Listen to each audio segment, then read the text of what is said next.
సతస్మరామి హృది సంస్ఫురదాత్మతత్వం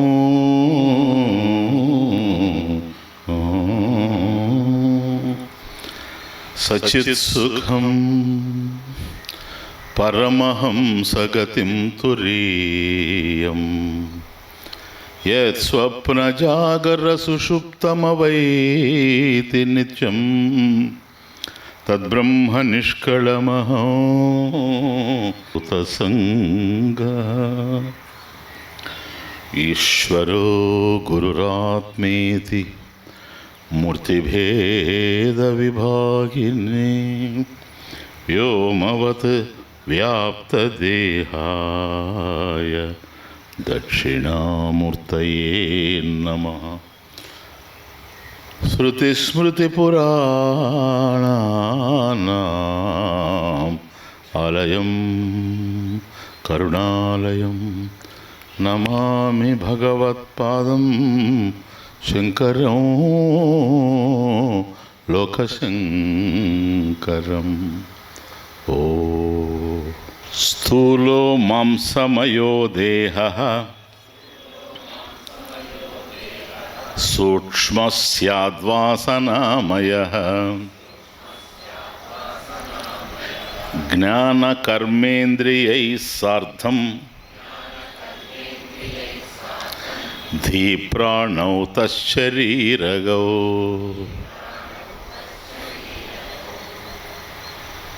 నేను ఉన్నాను, నేను తెలుసుకుంటూ ఉన్నాను. నేను ఉన్నాను, నేనున్నట్లుగా నేను తెలుసుకుంటూ ఉన్నాను. నాకు తెలుస్తూ ఉంది నేనున్నాను అని. స్వామీజీ, దీనికి 2 వాక్యాలు అవసరమా? నువ్వు ఉన్నట్టు నీకు తెలియకపోతే నేను ఉన్నాను అహమస్మి అని ఎలా చెబుతావు? త్వమసి, నీవు ఉన్నావు అని నేనన్నప్పుడు అది వేరే విషయం, అది నీ విషయం కనుక. అహమస్మి, నేనున్నాను అన్నప్పుడు నేనున్నాను అనేది నాకు తెలుస్తూ ఉండడం వల్లనే నేనున్నానని చెబుతున్నా. కాబట్టి 2 వాక్యాలు అవసరం లేదు అని అనిపిస్తుంది, కానీ చూస్తే అవసరమే. 2 వాక్యాలు అవసరమే. కారణం ఏమిటో తెలుసా? నేను ఉండి తెలియనటువంటి దశ కూడా ఒకటి ఉంది. నేను ఉండి నాకు నేనున్నట్లుగా తెలిసే దశ ఒకటి ఉంది నా జీవితంలో. అట్లాగే నేను ఉండి నేను ఉన్నట్లుగా నాకు తెలియని దశ కూడా ఒకటి ఉంది. అందువల్ల 2 వాక్యాలు వాడాల్సి వస్తుంది. అహమస్మి, నేను ఉన్నాను. ఇప్పుడు నేనున్నాను, నాకు తెలుస్తూ ఉంది. అహమస్మి అహం జానామి, త్వమసి, నువ్వు ఉన్నావు అని తెలుస్తూ ఉంది. అదే నేను ఉండి నాకు తెలియని దశ గాఢ నిద్ర ఒకటి తెలుస్తుంది. కాబట్టి నేను గాఢంగా నిద్రపోయేటప్పుడు సుషుప్తిలో నేనున్నానా లేనా? నేను లేననుకోండి, నిద్ర లేచే ప్రశ్నే లేదు. కానీ నేను ఉన్నాను, ఆ ఉన్నట్టుగా నాకు తెలియడం లేదు. కనుక నేను ఉండి నేను ఉన్నాను అని నాకు తెలియనటువంటి దశ కూడా ఒకటి ఉంది కనుక ఇప్పుడు ఈ దశలో నేనున్నాను, నేనున్నట్లుగా నాకు తెలుస్తూ ఉంది. దాని నుండి దీన్ని వేరు చేయడానికి ఈ మాట అంటున్నాను. అహమస్మి అహం జానామి, నేను ఉన్నాను, నేనున్నట్లుగా నాకు తెలుస్తూ ఉంది. అట్లాగే త్వమసి, నీవు ఉన్నావు, నీవు ఉన్నట్లుగా నీకు తెలుస్తూ ఉంది. మనం ఉండడం మనకేం కష్టం లేదనుకుంటాను. ఇతరుల కష్టమైతే అది వేరే విషయం. ఎవరు ఉండడం వాళ్ళకి కష్టం కాదు, లేకుండా పోవడం కష్టం. అందుకని ఏ కారణం చేత నువ్వు లేకుండా పోతావు అనేటప్పుడు మనిషి కలతబడిపోతాడు. తాను ఎప్పుడూ ఉండాలని కోరుకుంటాడు. కనుక తాను ఉండడం తన కష్టం కాదు, కష్టంగా లేదు కూడా. అశాంతి లేదు, నేనున్నాను, అశాంతి లేదు. కాకపోతే నాకు సంబంధించి నేను ఏ నిర్ణయాలు అయితే చేసుకుంటూ ఉన్నానో, నేను ఇది అని నిర్ణయం చేసుకుంటున్నాను చూచారా, దానివల్ల అశాంతి ప్రారంభం అవుతుంది, దుఃఖం ప్రారంభం అవుతుంది. నేను ఉండడం దుఃఖానికి కారణం కాదు. నన్ను గూర్చినటువంటి అవగాహన నాకు లేకపోగా, నేనేమిటో నాకు తెలియకపోగా, నన్ను గురించి నేను నిర్ణయాలు చేసుకుంటూ నేను కానిది నేను అని భావిస్తూ ఉన్నానే, అక్కడ అశాంతి ప్రారంభం అవుతుంది. Please think. కనుక నిన్న మనం చూసినప్పుడు స్థూలః మాంసమయ దేహ, కాబట్టి అయం దేహ స్థూల దేహ మాంసమయ మాంస వికార. కాబట్టి ఏ దేహం అయితే స్థూల దేహం కనపడుతూ ఉందో ఇది మాంస వికారం అనేటువంటి సత్యాన్ని కూడా మనం నిన్న తెలుసుకున్నాం. అయం దేహ మాంస వికార అన్న వికార. కనుక ఇది నేను అయ్యేందుకు అవకాశం లేదు అనేది కూడా నేను అర్థమైపోయింది మనకు.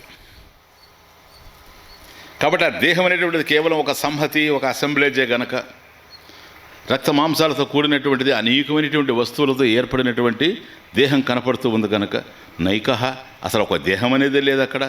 అలాంటప్పుడు అది నేనయ్యేందుకు అవకాశం లేదు కనుక ఆ స్థూల దేహం నేను కాదు అనేటువంటి నిర్ణయానికి నేను వచ్చాను. అట్లాగే సూక్ష్మదేహం ఏదైతే ఉందో, అంటే స్థూలం ఏదన్నా ఉన్నదంటే సూక్ష్మం ఉండి తీరాలి. అది సూక్ష్మం నుంచి స్థూలం వస్తుంది కనుక స్థూల దేహాన్ని గురించి తెలుసుకున్నాం కనుక సూక్ష్మదేహాన్ని కూడా నిన్ను తెలుసుకున్నాం. వాసనామయ సూక్ష్మ స్యాత్, ఏదైతే వాసనామయంగా తెలుస్తూ ఉందో, సంస్కార జనితంగా తెలుస్తూ ఉందో, ఇది సూక్ష్మదేహం అని కూడా తెలుసుకున్నాం, సటిల్ బాడీ.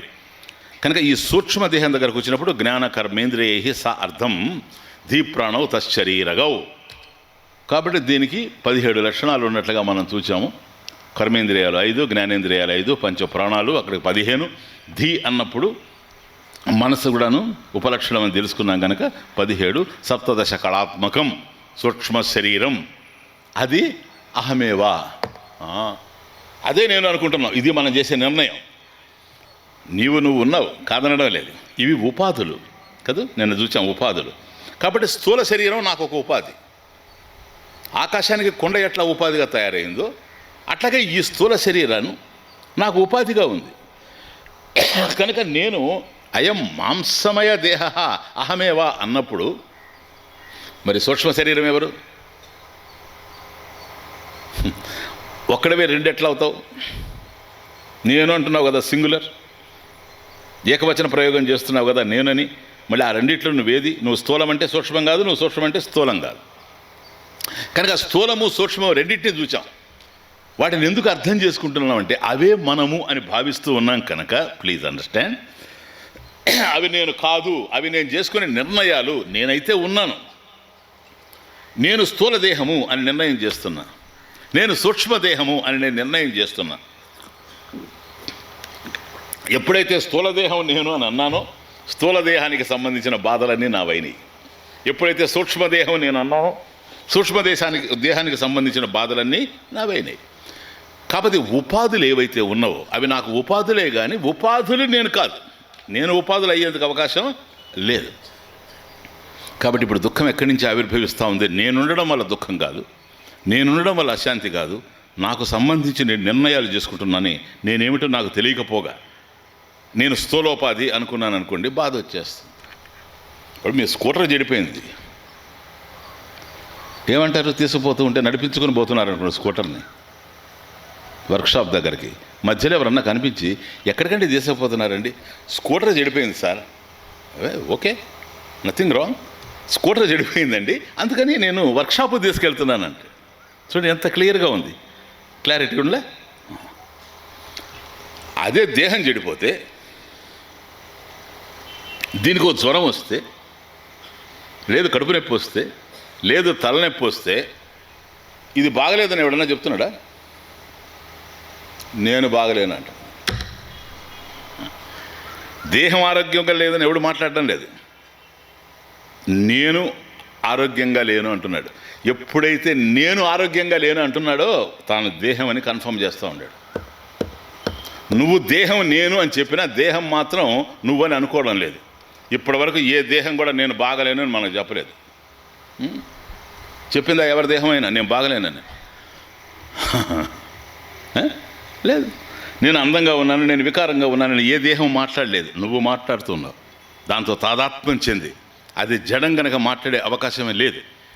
కనుక దేహానికి అనారోగ్యం వస్తే నాకు అనారోగ్యం వచ్చింది అంటున్నావు. అక్కడ క్లియర్గా తెలిసిపోతుంది నువ్వు దేహం అని. నేను వ్యధ చెందుతున్నాను అంటున్నావు, నేను ఆవేదన చెందుతున్నాను అంటున్నావు, నేను కష్టపడుతున్నాను అంటున్నావు, నేను శోకిస్తున్నాను అంటున్నావు. ఇదంతా దేనికి సంబంధించండి? వాసనామయ సూక్ష్మ. కాబట్టి ఒక దశలో నేను దేహమని బాధపడుతున్నావు, ఒక దశలో నువ్వు సూక్ష్మదేహమని బాధపడుతూ ఉన్నావు, మనసుని బాధపడుతూ ఉన్నావు. దేహం నేను అని అనుకుంటున్నావు కనుక ఫస్ట్ మిస్టేక్ ఇక్కడ జరిగింది కనుక దేహస్థాయిలో ఈ దేహానికి సంబంధించిన వాళ్ళంతా నా వాళ్ళు అంటున్నావు. దేహాన్ని ఒక్కదాన్ని మాత్రం నేను అంటాడు, ఆ తర్వాత నేననే పదం ఎక్కడా లేదు, అంత నాది. కాబట్టి ఈ దేహం ఉన్నదానికి ఒక ఇల్లు ఉంది. ఒక దశలో మనసు అంటున్నావంటే దేహం మనసు కాదు, మనసు దేహం కాదు. ఇంతకీ ఈ రెండిట్లో నువ్వు ఎవరు? ఈ రెండునా? రెండు కాదా? ఒకటే? ఏంటి అసలు ఇది? కాబట్టి నీవు కాని దానిని నీవు అనుకోవడం వల్ల ఈ బాధలు ఏర్పడుతున్నాయి. అదే నేను అంటున్నాను.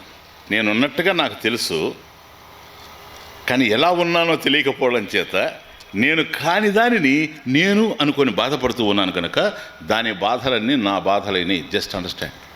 ఇది ఐడెంటిఫికేషన్, ఇది దేహ భావన. ఇక్కడి నుంచి జీవుడు పుట్టుకొస్తాడు. ప్లీజ్. కాబట్టి 2 ఉపాధులు చూచాం. ఉండేది మొత్తం 3 ఉపాధులు, ఉపాధి త్రయం. మొదటి శ్లోకంలోనే 2 ఉపాధులు అయిపోయినాయి. అక్కడే మనం చేస్తున్నటువంటి 2 మిస్టేక్స్ కూడా మనకు అర్థమవుతూ ఉన్నాయి. మనం కానిది మనం అనుకోవడం, మన గురించి మనం చేసేటువంటి నిర్ణయాలు ఏంటో మొదటి దాంట్లో 2టికి తెలిసిపోయినాయి. ఇక 3వది ఏమిటంటే తృతీయ ఉపాధిం ఆహా, అంటే 3వ ఉపాధిని గురించి చెబుతూ ఉన్నాడు ఇప్పుడు. కారణం ఇది, అదే అజ్ఞానం. అజ్ఞానం ఇది. ప్లీజ్. అజ్ఞానం కారణం సాక్షి బోధస్తేషాం విభాసకః బోధాభాసో బుద్ధిగతః కర్తా స్యాత్ పుణ్యపాపయోః. ఇక్కడ జీవశబ్దం వస్తాం. 2 ఉపాధులు చూసాము కనుక స్థూల శరీరం, సూక్ష్మ శరీరం. 3వ శరీరం కారణం. కారణ శరీరం.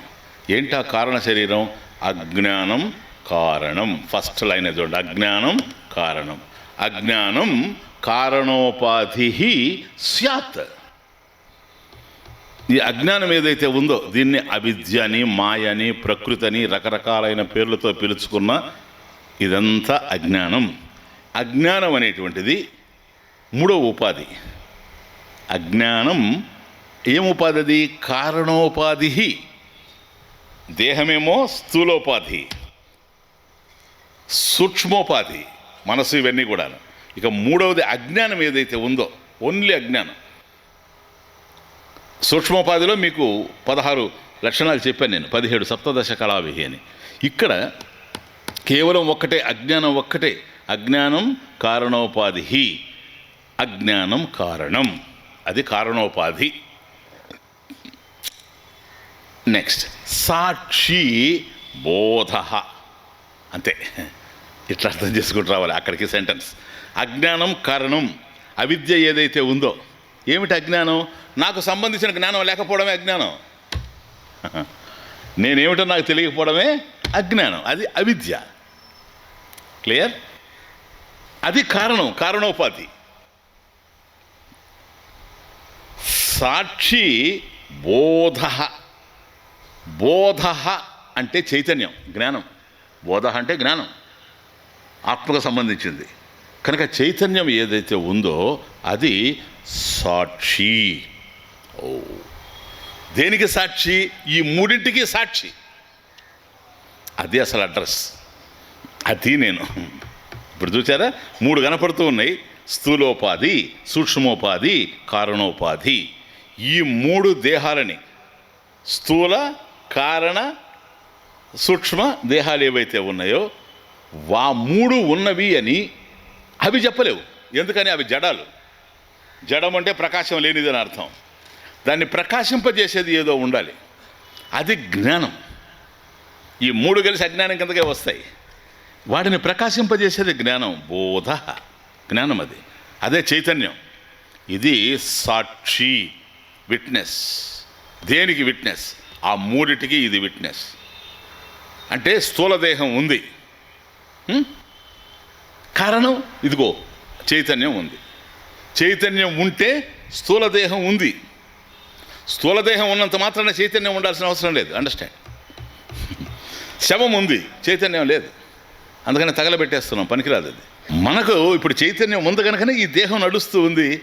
చైతన్యం లేకపోతే, ఆ శవం లేకపోతే ఇది శవంగా మారిపోద్ది. క్లియర్? అందువల్ల సాక్షి దీన్ని ప్రకాశింపజేస్తూ ఉంది కనుక అప్పుడు దేహం ఏమిటో తెలుసా? సాక్ష్యం. సాక్ష్యాన్ని ప్రకాశింపజేసేది సాక్షి. సాక్షి అన్నప్పుడే దాని ఇన్వాల్వ్మెంట్ లేదని అర్థం. ఇప్పుడు కోర్టుకు పోయినా కూడా సాక్ష్యం చెప్పాడంటే ఎవడు సాక్ష్యం చెప్పేది? చంపినోడేనా? అది ఎవరికైతే ఆ కేసుతో ఏ విధంగానూ ఇన్వాల్వ్ కాడో వాడు సాక్షి అవుతాడు. కాబట్టి ఈ బోధ జ్ఞానం ఏదైతే ఉందో, చైతన్యం ఏదైతే ఉందో, ఏ చైతన్యం ఉండడం వల్ల స్థూల సూక్ష్మ కారణ శరీరాలు ఉన్నట్లుగా తెలుస్తూ ఉన్నాయో వాటికి ఆధారమైనటువంటి చైతన్యం, జ్ఞాన స్ఫూర్తి, దాన్ని ప్రకాశింపజేసేటువంటిది తేషాం విభాసక. అది సాక్షి బోధ. చైతన్యమే సాక్షి. ఈ స్థూల సూక్ష్మ కారణాలని ప్రకాశింపజేస్తూ ఉంది కనుక సాక్షి. అందువల్ల స్థూల సూక్ష్మ కారణ శరీరాత్ వ్యతిరిక్త. ఆ మూడు ఇది అయ్యేందుకు అవకాశం లేదు. ఎందుకని? ఆ మూడింటిని ఇది ప్రకాశింపజేస్తూ ఉంది. ఒకటి సాక్షిగా ఉంది, రెండు జ్ఞాన స్వరూపమై ఉంది. నంబర్ 1, ఆ మూడిట్లో ఎక్కడ జ్ఞానం లేదు. అవి జడ పదార్థాలు అన్నీ. మనసు కూడా జడమే, చైతన్యం ఉంటేనే అది పనిచేస్తూ ఉంది. చైతన్య జ్యోతిష అవభాసితస్య మనసహ మనన సామర్థ్యం. ఆలోచించేటువంటి శక్తి మనసుకు ఎందుకు వచ్చిందంటే జ్ఞానం ఉండడం వల్ల. అదే జ్ఞానం చైతన్యం, బోధ. కాబట్టి ఇక్కడ ఒక్కచోటే మన జ్ఞానం కనపడతా ఉంది, చైతన్యం. ఈ చైతన్యం ఆ మూడింటిని ప్రకాశింపజేస్తూ ఉంది. ఎందుకంటే అవి జడాలు గనక. కాబట్టి ప్రకాశింపజేసే తాను ప్రకాశింపబడే వాటికి సాక్షి, విట్నెస్. ఆ 3 దశల్ని సాక్షి. దాని అర్థం ఏంటో తెలుసా? ఎప్పుడైతే 3 దశలు కనపడతా ఉన్నాయో ఒక దశలో మరొకటి లేదు. ఇప్పుడు కారణ శరీరం ఎక్కడైతే ఉందో సుషుప్తిలో, అక్కడ స్థూలం తెలియడం లేదు, సూక్ష్మం తెలియడం లేదు.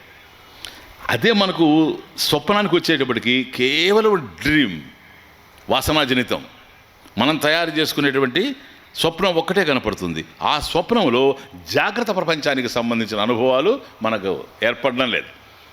సుషుప్తికి సంబంధించిన అనుభవం కూడాను అభావం లేదు. కనుక ఒక్కొక్క దశలో ఒక్కొక్క అనుభవం ఉంది.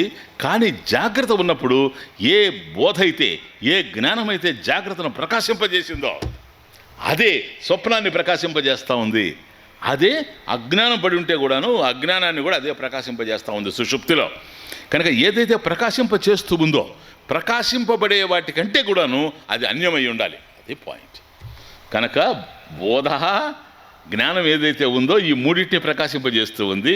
సాక్షి వాటికి భిన్నంగా విలక్షణంగా ఉంది. ఉండి ఏం చేస్తుంది? దాన్ని ప్రకాశింపజేస్తుంది, అంతే.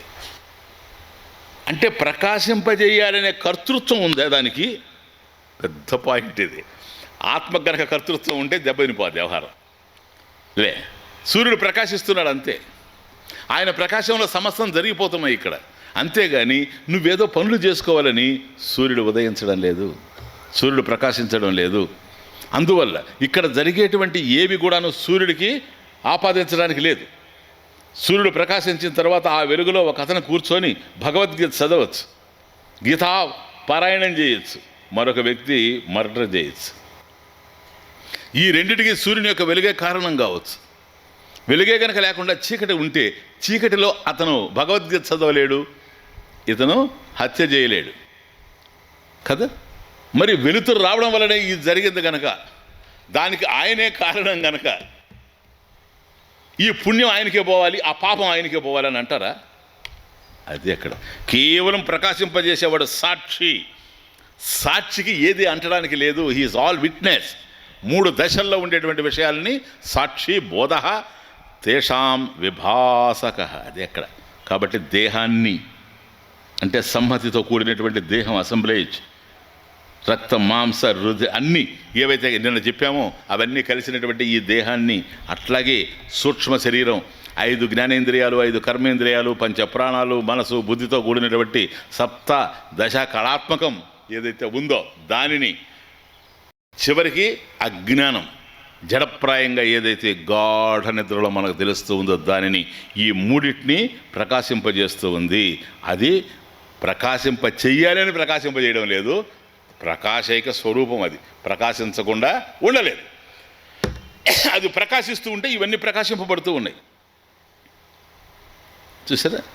అది నేను ఉన్నాను, ఉన్నట్లు తెలుసుకుంటూ ఉన్నాను. నేను ఉన్నాను, అహమస్మి, తెలుసుకుంటూ ఉన్నాను. అహం భామి, నేను ప్రకాశిస్తూ ఉన్నా. చూసారా? కాబట్టి ఉన్నది ప్రకాశించాలని లేదు, కానీ నా స్వరూపం అది కాదు. ఎందుకంటే మన అడ్రస్ వెతుకుతున్నాం ఇప్పుడు. నేను కానిది నాది అనుకున్నాను కనుక ఇంకా నాదేమిటి, నేనెవరు అనేదాన్ని చూస్తున్నాం ఇప్పుడు. బాగా అర్థం చేసుకోండి. కనుక అహం అస్మి, నేను ఉండొచ్చు. నేను ఉండడం నాకు దుఃఖం లేదు అంటున్నాను. నేను ఉండడం నాకు అశాంతి లేదు. నన్ను గురించి నేను చేసుకునే నిర్ణయాలు నాకు అశాంతిని కలిగిస్తున్నాయి కనుక ఆ నిర్ణయాలు ఈ విధంగా ఉన్నాయి. ఏదైతే జడమో అది నేను అనుకుంటున్నా, వాస్తవానికి నేను జడముగాను, నేను చైతన్యాన్ని. అది ఇంకేం లేదు, పాయింట్ అది ఈజ్ దట్. జడాలు కనుక అవి నా వల్ల ప్రకాశింపబడుతూ ఉన్నాయి కాబట్టి నేను వాటిని ప్రకాశింపజేస్తూ ఉన్నా. జ్ఞానం నా దగ్గర ఉంది, బోధ, అందువల్ల నేను సాక్షి. వాటి దోషాలు ఏవి కూడా నాకంటే లేదు. దోషాలైనా ఏవి నన్ను అంటేందుకు అవకాశం లేదు. సాక్షి. తేషాం విభాసక, సెకండ్ లైన్. తేషాం, అవి ఏవైతే ఉన్నాయో ఇప్పుడు చూచామే, తేషాం, వాటిని అంటే పూర్వోక్తానాం ఉపాధీనాం. తేషాం, ఇంతకుముందు చెప్పినటువంటి 3 ఉపాధులు ఏవైతే ఉన్నాయో వాటిని విభాసక అంటే సత్తా, స్ఫూర్తి, ప్రధానేన ప్రకాశక ఇత్యర్థ. సత్తా అది ఉంది, స్ఫూర్తి అది ప్రకాశిస్తూ ఉంది. అది నేను ఉన్నాను, నేను తెలుసుకుంటూ ఉన్నాను. జ్ఞానం తాను ఉండడం సత్తా, ఎగ్జిస్టెన్స్. అలా ఉన్నది ప్రకాశిస్తూ ఉండడం స్ఫూర్తి, ఇల్యూమినేషన్. కాబట్టి అది ఉండడము, దాన్ని ప్రకాశింపజేస్తూ ఉండడం. అహం అస్మి, అహం జానామి, నేను ఉన్నాను, ఉన్నట్టుగా నాకు తెలుస్తూ ఉంది.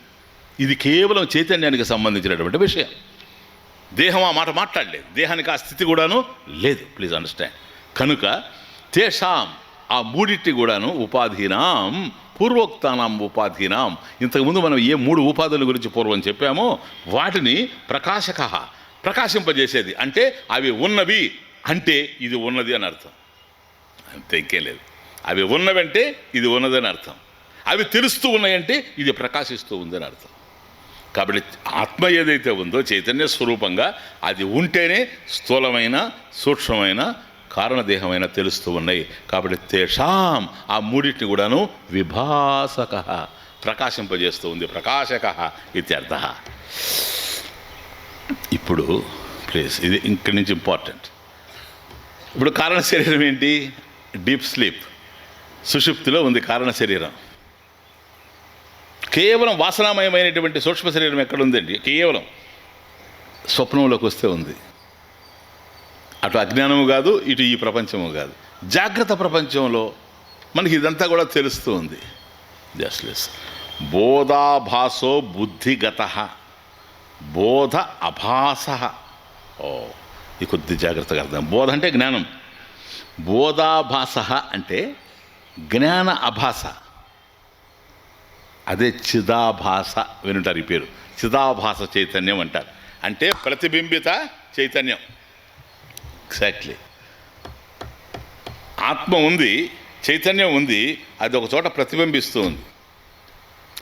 సూర్యుడు ఉన్నాడు, సూర్యుడు నీడలో ప్రతిబింబిస్తూ ఉన్నాడు. చంద్రుడు ఉన్నాడు, ఒక కుండలో నిండగా నీళ్లుంటే దృశ్యతే జలచంద్రవత్. ఆ ఆకాశంలో వెలిగేటువంటి చంద్రుడు ఇక్కడ మనకు ప్రతిబింబ రూపంలో కనపడుతున్నాడు. చూస్తే చంద్రుడిలాగానే ఉన్నాడు. చంద్రుడు కుండలో ఉన్నట్టే ఉంది, నీళ్ళల్లో ఉన్నట్లే ఉంది. వాస్తవానికి అక్కడ ఉండేది ఇక్కడ ఉన్నట్లుగా ఉంది. ఇదే వాస్తవం అని ఎవడైనా అనుకున్నాడు అనుకోండి, కుండలో ఉన్నదే చంద్రుడని. ఇప్పుడు కుండలో ఉండే జలం కనుక కదిలింది అనుకోండి, చంద్రుడు చలించిపోతూ ఉంటాడు కనుక ఆయన ఒక స్టేట్మెంట్ ఇస్తాడు, చంద్రుడు ముక్కలైపోయాడు అని. ఏం చేయాలి చెప్పండి? ఇది మనం చేసుకునే నిర్ణయాలు, ఇవి దుఃఖపెడుతూ ఉంటాయి. కాబట్టి పూర్ణ చంద్రుడు అయ్యో ముక్కలైపోయినాడే అని కూర్చొని ఎవడైనా ఏడిస్తే చేయగలిగేది ఏమీ లేదు. వాడి బుద్ధిని పైకెట్టి తిప్పడం కన్నా తలని. అదిగోరు అక్కడ ఉన్నాడు చూడు. ఇక్కడ నువ్వు చూసేది ఏమిటో తెలుసా? ఆ భాష అది కానిది, కేవలం ప్రతిబింబం. ఇది బింబం అక్కడుంది, ఇది ప్రతిబింబం మాత్రమే. అట్లాగే ఏ జ్ఞానమైతే ఉందో బాగా అర్థం చేసుకోండి ప్లీజ్. ఇవే కొద్ది అర్థం కాకుండా ఉంటాయి, జీవితం అంతా ఏడిపిస్తాయి. అనుభవంతో చెప్తున్నా.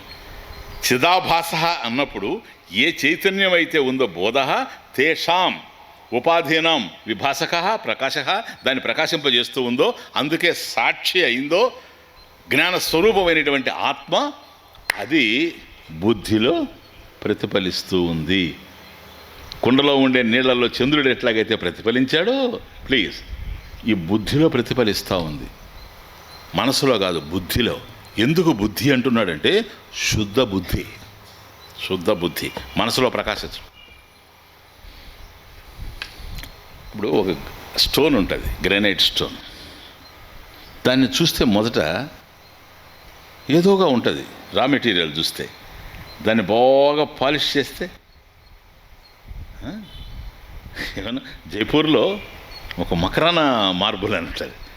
ఆ మకరానా మార్బుల్ కూడాను చూచినప్పుడు ఏదోగా ఉంటుంది, మన ఇటుకురాయిలాగా, కాకపోతే వైట్ ఉంటుంది. ఏంటి ఎట్లుంది? ఈ మొక్కలో నుంచి ఆ కృష్ణ విగ్రహం చేశానంటాడేంటి? అది చూడు ఎంత బాగుందో, ఎంత సున్నితంగా కనపడతా ఉందో, ఎంత మెరిసిపోతూ కనపడతా ఉందో అనుకుంటాడు. ఎందుకో తెలుసా? అది పాలిష్ అయింది.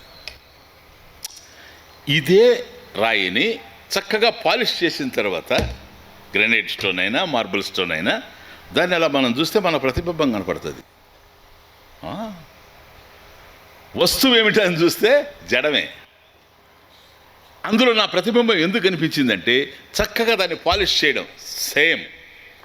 కాబట్టి ఒక రాయిలో నా ప్రతిబింబం కనిపించదు, దాన్ని శుద్ధి చేసిన తర్వాత దాంట్లో ఎట్లాగైతే స్పష్టంగా తెలుస్తూ ఉందో బుద్ధి కూడాను జడమే గనక అందులో కనిపించేటువంటి అవకాశం లేదు. అదే శుద్ధ బుద్ధిగా మారినప్పుడు, పాలిష్ చేసినప్పుడు దాంట్లో కనపడతా ఉంది. అట్లా ఆత్మ యొక్క చైతన్యం ఏదైతే ఉందో చైతన్యం, ఇది దాని యందు ప్రతిఫలిస్తూ ఉంది బుద్ధి యందు. చిదాభాస బుద్ధిగత, అది బుద్ధిగత చిదాభాస. కాబట్టి బుద్ధిలో ఏ చైతన్యం అయితే ప్రతిఫలించిందో, చైతన్యం యొక్క ప్రతిబింబం గనక చిత్ జ్ఞానం, చిత్ అభాస అంటే ఒరిజినల్ జ్ఞానం కాదు, అభాస. ఇది ఆరోపించబడింది, స్వరూపం కాదు, ఆరోపించబడింది. చంద్రుడు అక్కడున్నాడు స్వరూపం, కుండలో మనకు కనిపించేటువంటిది ఆరోపం, సూపర్ ఇంపోజిషన్. అది మనం తయారు చేసేది, మనం కల్పించింది, మనం ఆరోపించింది. ఇది ఆరూపమే కానీ స్వరూపం అయ్యేందుకు అవకాశం లేదు. అది చిదాభాస అంటే ఈ చిదాభాసుడే జీవుడు, ఇంకేమీ లేదు. జీవుడు ఎవరో కాదు, చిదాభాసుడు. నువ్వెవరు? నేను చైతన్యం సార్. ఎగ్జాక్ట్లీ, నువ్వు చైతన్యం అయ్యి ఉండి ఇప్పుడేం చేస్తున్నావో తెలుసా? ఎప్పుడైతే, ఇది శాస్త్రం యొక్క తాత్పర్యం, ఎప్పుడైతే కుండలో ఉండేటువంటి నీళ్ళల్లో ప్రతిబింబించడం జరిగిందో అక్కడ కనపడుతున్నాడు కాదు. చంద్రుడి గురించి తెలియనటువంటి వాడు, చిన్నపిల్లవాడు ఏమంటాడు? చంద్రుడు బుక్కలైపోయాడు అంటున్నాడు కాదు. అంతే. ఎందుకని? తాదాత్మ్యం చెందాడు, ఐడెంటిఫై అయ్యాడు, ఇదే చంద్రుడని. అట్లాగే ఈ దేహం ఏదైతే ఉందో ఇది నేను అని అనుకోవడం వల్ల, సూక్ష్మదేహం ఏదైతే ఉందో అది నేను అని అనుకోవడం వల్ల, కారణం ఏదైతే ఉందో అది నేను అని అనుకోవడం వల్ల, చంద్రుడు కానిటువంటి చంద్రుడి యొక్క ప్రతిబింబాన్ని చంద్రుడే అని భావించడం వల్ల ప్రతిబింబం చెదిరిపోతూ ఉంటే, చంద్రుడు చెదిరిపోయాడని ఎట్లాగైతే అంటున్నామో, ఈ దేహమే నేను అనేటువంటి అభాస చిదాభాస చైతన్యం వల్ల ఏర్పడింది. అది ఏర్పడడం వల్ల దేహానికి ఏదొచ్చినా సరే, దేహం బాగలేదని నేను అనడం లేదు, నేను బాగలేను అంటున్నా. కారణం అయం దేహ అహమేవా. This the problem. ఏ దేహమైతే తెలుస్తూ ఉందో అది నేనే అని అనుకోవడం వల్ల, ఇది నన్ను గురించి నేను చేసినటువంటి నిర్ణయాలు, ఇవి బాధ పెడతా ఉన్నాయి జీవితంలో. కాబట్టి అహం భామి, నేను ఎప్పుడు ప్రకాశిస్తూ ఉన్నా, ఆ మూడింటిని ప్రకాశింపజేస్తూ ఉన్నా. నేను సాక్షి, సాక్షినైనటువంటి నేను సాక్ష్యం కాను, అవి సాక్ష్యం, నేను సాక్షి. వాటిని ప్రకాశింపజేసేటువంటి వాడిని నేను, అంతే, ఇంకేం లేదు. ఇప్పుడు ఈ చిదాభాసం ఏదైతే ఉందో, సరేనా, దీన్నే మనం అజ్ఞానం అన్నాం.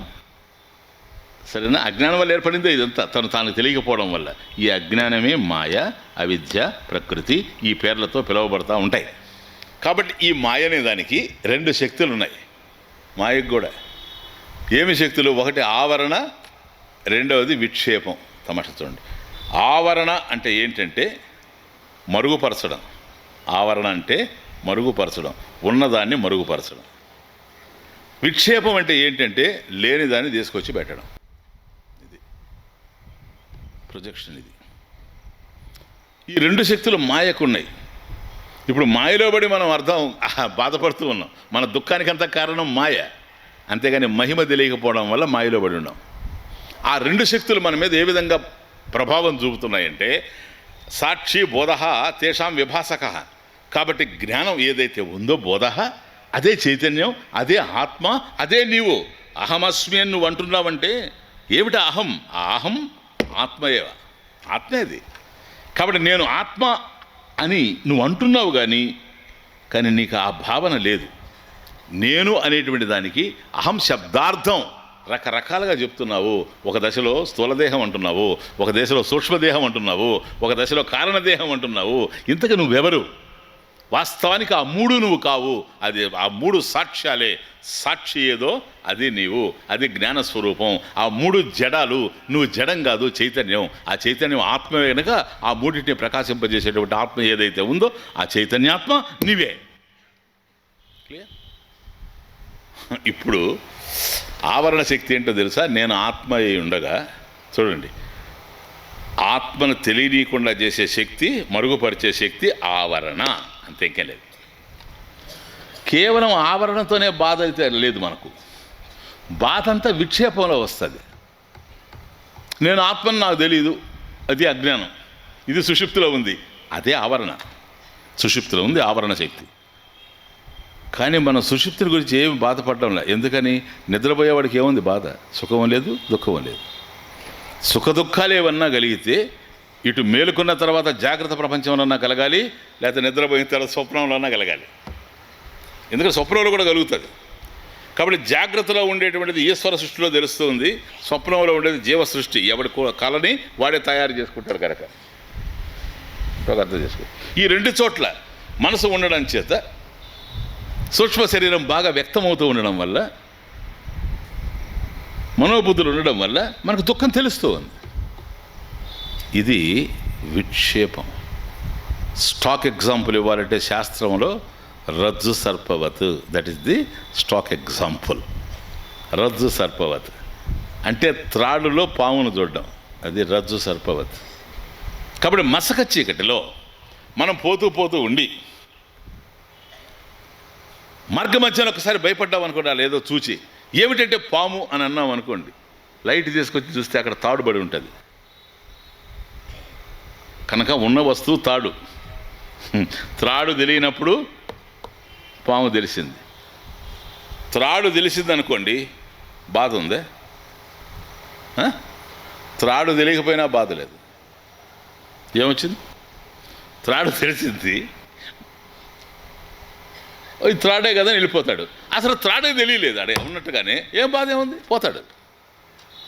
త్రాడు ఉన్నది ఉన్నట్లు తెలియకపోగా లేని సర్పం ఉన్నట్టు తెలుస్తుంది చూచారా, దట్ ఈస్ ద ప్రాబ్లం.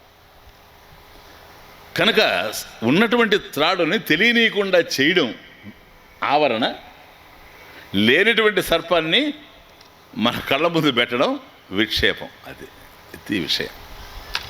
ఆవరణ గాఢ నిద్రలో తెలుస్తూ ఉంది, ఏమీ తెలియనటువంటి పరిస్థితి. విక్షేపం అనేటువంటిది జాగ్రత్త స్వప్నాల్లో మనకు తెలుస్తూ ఉంది, రజ్జు సర్పవత్. కాబట్టి వస్తువు రజ్జువే సత్యం, సర్పం అనేటువంటిది ఆరోపం. అట్లాగే నువ్వే సత్యం, బోధ బోధస్వరూప, నువ్వు ఆత్మవి, ఇది సత్యం. నేను దేహము, నేను మనసు, నేను బుద్ధి, నేను అజ్ఞానం అంటున్నావే, ఇదంతా కూడా ప్రొజెక్షన్, సర్పాన్ని తీసుకొచ్చి పెట్టినట్టే, అంతే. కనుక అజ్ఞానం కారణం సాక్షి. శ్లోకం చూసుకుంటుండండి.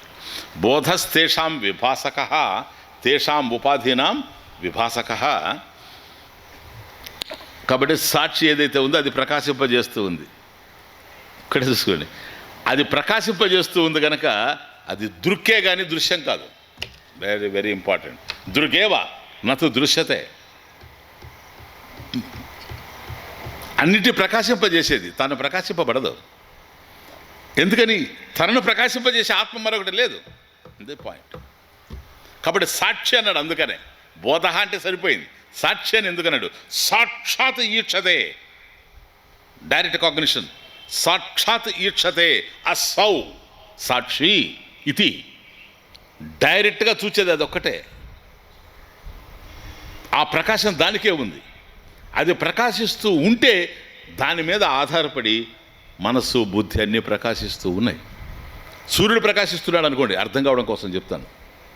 పాక్షికం ఎగ్జాంపుల్. సూర్యుడు ప్రకాశిస్తూ ఉంటే చంద్రుడు కూడా ప్రకాశిస్తూ ఉన్నాడు రాత్రిపూట. చంద్రుడికి ప్రకాశం లేదు, ప్రకాశం సూర్యుడిది.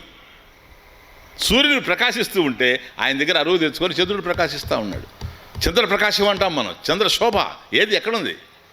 అది సూర్యుడి నుంచి అరువు తెచ్చుకున్నది. ఒరిజినల్ ప్రకాశం సూర్యుడి దగ్గర ఉంది. ఇక్కడ అభాస, ఇక్కడ అభాస, ఒరిజినల్ కాదు ఇది. ఇది ఆరోపమే కానీ స్వరూపం కాదు. అట్లాగే ప్రకాశించేటువంటి శక్తి ఆత్మకే ఉంది, మనసు కూడా ప్రకాశిస్తూ ఉంది, దీనికి కూడా ఉందని మనకు అనిపిస్తుంది చంద్రుడిలాగా. అందువల్ల మనస్సో చంద్రమాహ శాస్త్రం. మనసుకు చంద్రుడు అధిష్టాన దేవత. ఎందుకని? చంద్రుడికి ప్రకాశం లేదు, మనసుకు ప్రకాశం లేదు. అది చంద్రుడికి వృద్ధిక్షయాలు ఉంటాయి. పౌర్ణమి అమావాస్య పెరుగుతూ పోతాడు, తరుగుతూ ఉంటాడు.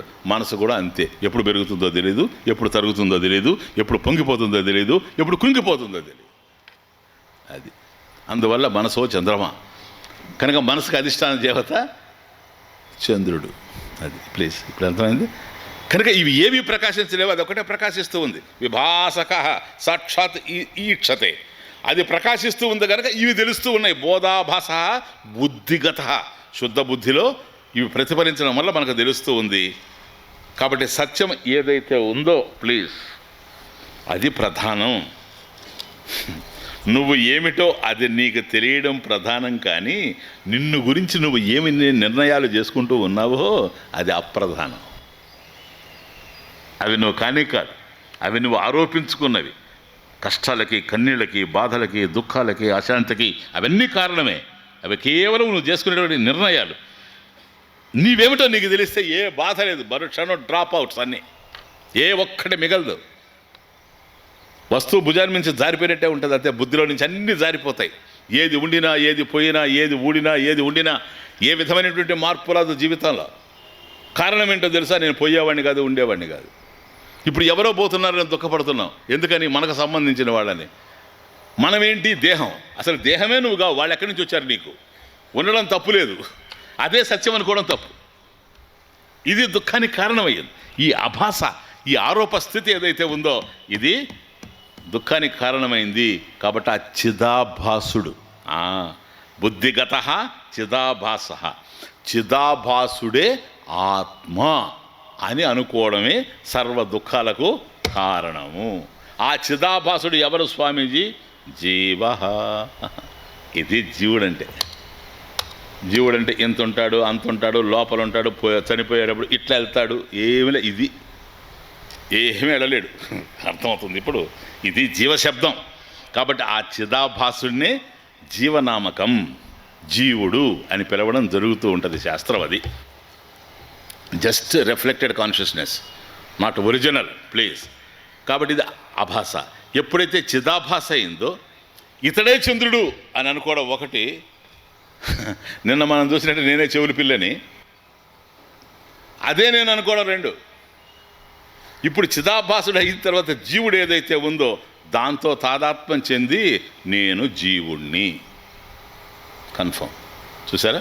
ఎవరు చేశారు ఈ నిర్ణయం? నీకు. నిన్నెవరు చేసుకోమన్నారు? అసలు ఏం తెలిసి చేసుకున్నావు నువ్వు? దానికి సపోర్టింగ్ లాజిక్ ఏంటి? నేను జీవుణ్ణి అని చెప్పడానికి నీ దగ్గర ఏం ఆధారం ఉంది? ఏమైనా సహేతుకమైన వాదన ఎక్కడుంది నీ దగ్గర? సిద్ధాంతపరంగా చెప్తున్నావా? అనుభవంతో కూడా చెప్తున్నావా? ఏ విధంగా మాట్లాడుతున్నావు? దారి తప్పి మాట్లాడుతున్నావు. నువ్వు ఎంత గగ్గోలు పెట్టినా ఇది సర్పము అని నువ్వు అనుకున్నా, లేదు సార్, నువ్వు కావాలంటే కాలు పెట్టు, అది నిన్ను కరిచే ప్రశ్నే లేదు. కారణం ఆడున్నది రజ్జు, ఉన్నది చైతన్యం, అది ఒక్కటే సత్యం. నువ్వు దేహం సత్యము అని నువ్వు అనుకున్నా అది ఉండేందుకు అవకాశం లేదు కనుక రేపు అది శ్మశానానికి పోతుంది కదా. అందుకని పొయ్యేది ముందే తెలుస్తూ ఉంది కదా హాస్పిటల్లో. అందుకని ఏడుస్తూ కూర్చుంటాం. దీనికి కారణం దేహం పోవడం కాదు, చావు కాదు మన దుఃఖానికి కారణం. చచ్చేది ఏదో అది నేను అనుకోవడం వల్ల. థింక్. నేను చచ్చేవాడిని కాదు, నీకున్న దేహమే నాకుంది, నాకున్న దేహమే రమణ మహర్షికి ఉంది. రమణ మహర్షికి దేహం పోతా ఉంటే చూస్తూ ఉన్నాడు నవ్వుతూ. చుట్టూన్న వాళ్ళు ఏడుస్తూ ఉంటే ఎందుకు ఏడుస్తున్నారు అని అడిగాడు. భగవాన్ మీరు పోతున్నారని ఏడుస్తున్నా. నేను పోతున్నాను అన్న. చూసారా ఎంత నాలెడ్జ్ అది. నేను పోతున్నానా, ఆశ్చర్యంగా ఉంది. ఆహా, ఎక్కడికి పోతాను, ఎలా పోతాను రా అని అడిగాడు. ఎక్కడికి పోతాను, ఎలా పోతానని అడిగాడు రమణ మహర్షి. ఎందుకని తెలుసా? దేహం పోతుంది శ్మశానానికి, నేను ఎక్కడికి పోతానని. కుండ పగిలిపోద్ది సార్, కుండలో ఉండే ఆకాశం ఎక్కడికి పోద్ది? ఎవడైనా చెప్పాడు అనుకోండి, నిన్న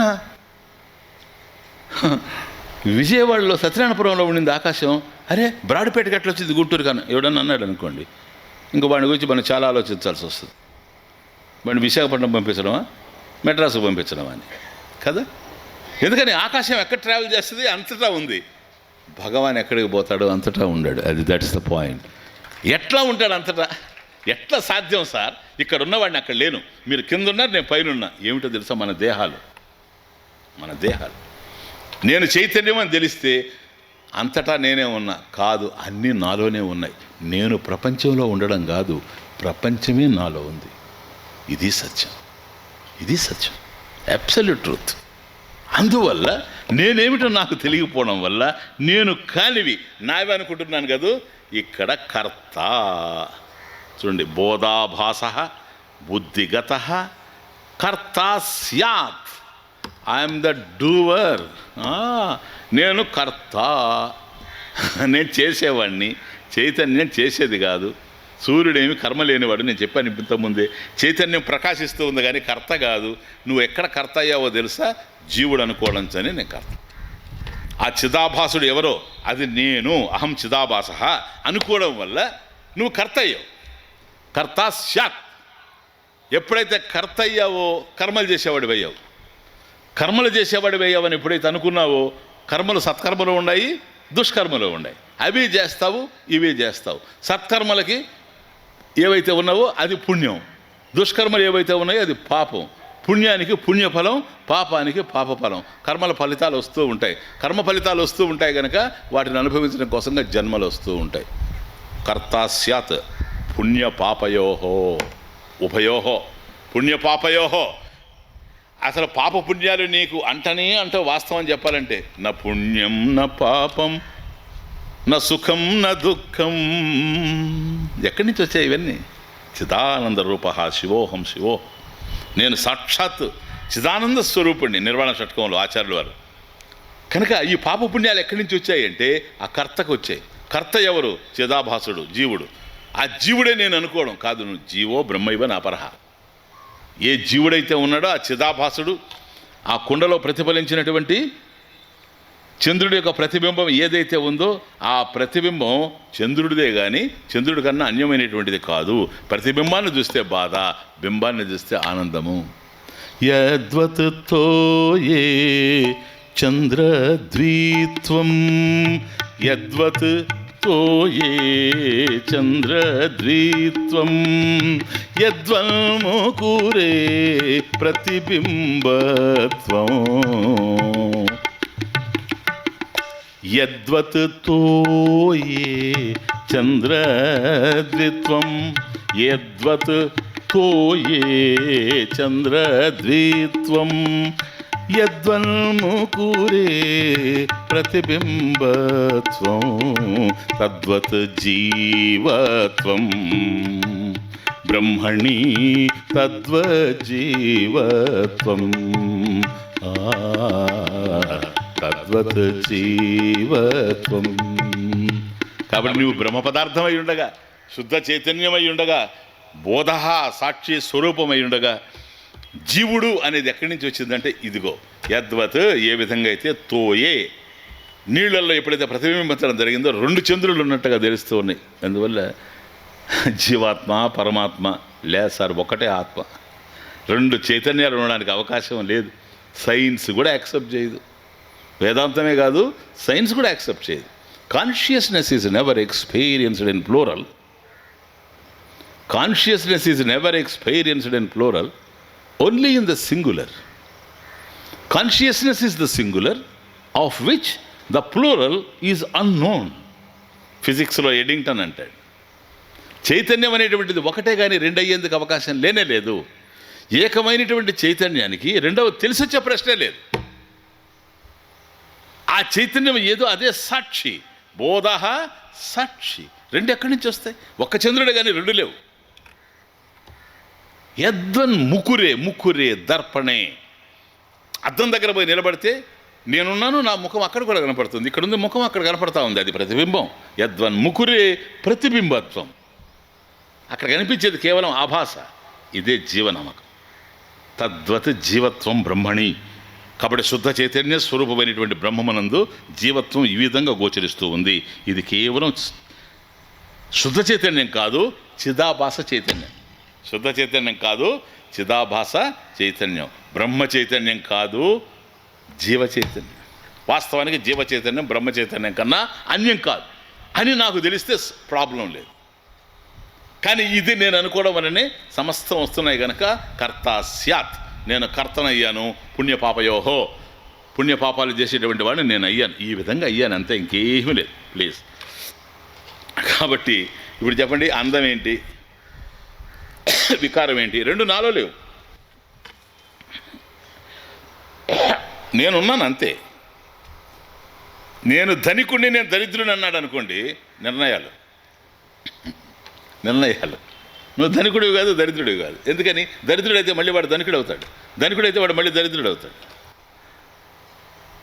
ఈ మార్పులు చెందుతూ ఉన్నాయి, కానీ నువ్వు మారడం లేదు. You are the invariable presence. ఇవన్నీ వేరియబుల్స్, నిత్యం మార్పు చెందుతూ ఉన్నాయి. ఈ మార్పు చెందినటువంటి వాటిల్లో ఏదైతే మారకుండా ఉందో అది శుద్ధ చైతన్యం, సత్యం. జాగ్రత్త స్వప్నం కాదు, స్వప్నం సుషుప్తి కాదు. ఈ మూడు ఉన్నాయి. మూడింటిని బోధ సాక్షి ప్రకాశక, వాటిని ప్రకాశింపజేస్తూ ఉంది, కానీ వాటికన్నా వేరుగా ఉంది. ఇక్కడ దుఃఖం. బెచ్చగాడికి ₹1 పెట్టి లాటరీ టికెట్ కొంటే వాడికి ₹1 కోటి వచ్చేస్తుంది. వాడు జన్మతః కనుక కోటేశ్వరుడు అయి ఉంటే ఒక రకంగా ఉండేది ప్రవర్తన. ఎవరొక పైసా ఇస్తానంటే 10 మైళ్ళు నడిచిపోయేవాడు కనుక 10 పైసలు ఇస్తానంటే అటువంటి వాడికి ₹1 కోటి వచ్చేవాడు. వాడి పరిస్థితి మారిపోయింది. ఇంకా దానికి సంబంధించి మెయింటైన్ చేశాడు అంతా. ఇక డ్రెస్ మారిపోయింది, పంచి కట్టు మారిపోయింది, పైన కండువా మారిపోయింది, అంతా మారిపోయింది. చూస్తూ ఉంటాడు, వాడు నడుస్తూ ఉంటే ఈ చెయ్యి ఇటు పోద్ది, ఆ చెయ్యి ఇటు పోద్ది. ఇట్లా మామూలుగా మనం నడిచిన నడవడు, ఇట్లా అంటాడు. అంటే అంత దూరం ఇంకెవరు రావడానికి అవకాశం లేదు. కారణం వీడి దగ్గర కోటి ఉంది కనుక. ఇలా పోతూ ఉంటే తమాషా, ఒకచోట ఎవరో లడ్డు పంచుతూ ఉన్నారు. పాపం పేదలందరూ చేరి పేదలకు లడ్డు పంచుతూ ఉంటే బుట్ట పెట్టుకొని, ఆయన పుట్టినరోజు, అందరికి లడ్డు పంచుతున్నాడు. తీరా అక్కడికి వచ్చిన తర్వాత ఆ జనాన్ని చూసి వీడు పోయేవాళ్ళని పిలిచి అదేంటంటాడు. ఏమి స్పాండలైటిసా? తిప్పరాదా తల? కోటి రాకముందు ఎట్లయినా తిరిగింది తల, ఇప్పుడు తిరగడం లేదు. జబ్బు వచ్చేసింది దానికి, మెడ తిరగడం లేదు. అదేంటి అని అన్నాడు. అదేం లేదు సార్, ఆయన పుట్టినరోజు సార్, బర్త్డే సార్, అందుకని పేదలకి లడ్డు పెంచుతున్నాడు అనగానే మరో క్షణం ఆలోచన లేకుండా పెట్టాడు చెయ్యి. పెట్టగానే వాడు లడ్డు పెట్టేశాడు అతను. పాపం ఇప్పుడు ఏడుస్తాడు కూర్చొని. అందరు నవ్వుతారు, అందరు నవ్వితే వీడు ఏడుస్తాడు. ఎందుకని? పేదలకు లడ్డు పంచుతా ఉంటే వీడొచ్చి చేయి పెడతాడు ఏంది కోటేశ్వరుడు. కారణం ఏంటో తెలుసా? ఆయన పూర్వం వృత్తి అంతా అదే గనక, ఆయన చేసిన పని అంతా అదే గనక. కాబట్టి ధనికుడు అయ్యుండొచ్చేమో కానీ వాడు కోటేశ్వరుడని మనకు అనిపిస్తూ ఉంది, కానీ వాడు మాత్రం కాల. మనిషిచ పరితుష్టే కో అర్ధవాన్ కో దరిద్ర. ఎవడి ప్రపంచంలో ఐశ్వర్యవంతుడు, ఎవడి ప్రపంచంలో దరిద్రుడంటే ధనం ఉన్నంత మాత్రాన ఐశ్వర్యవంతుడని కాదు, బుద్ధిని బట్టి, తృప్తిని బట్టి. కౌపీనవంత కలు భాగ్యవంత.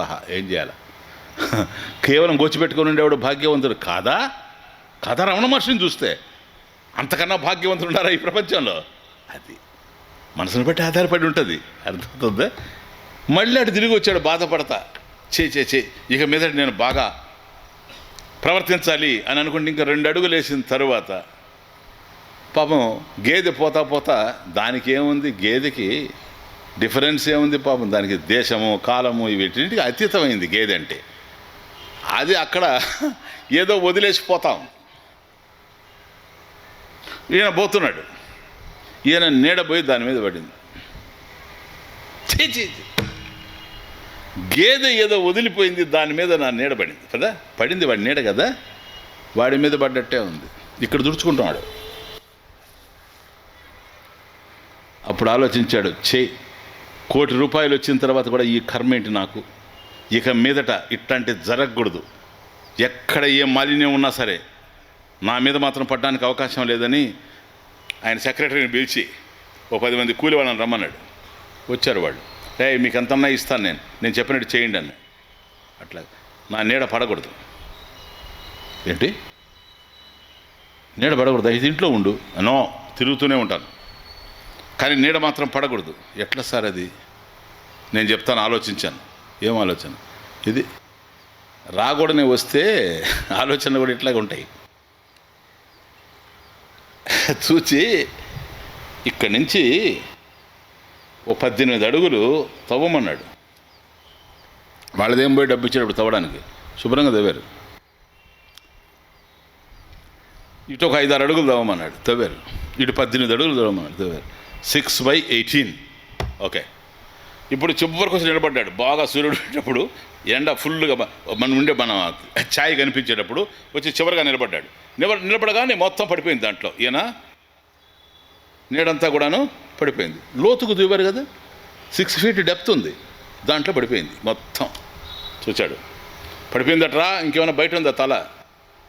లేదు సార్, మొత్తం పడిపోయిందని. కప్పేయండి అంతా మట్టిపోసి కప్పేశారు.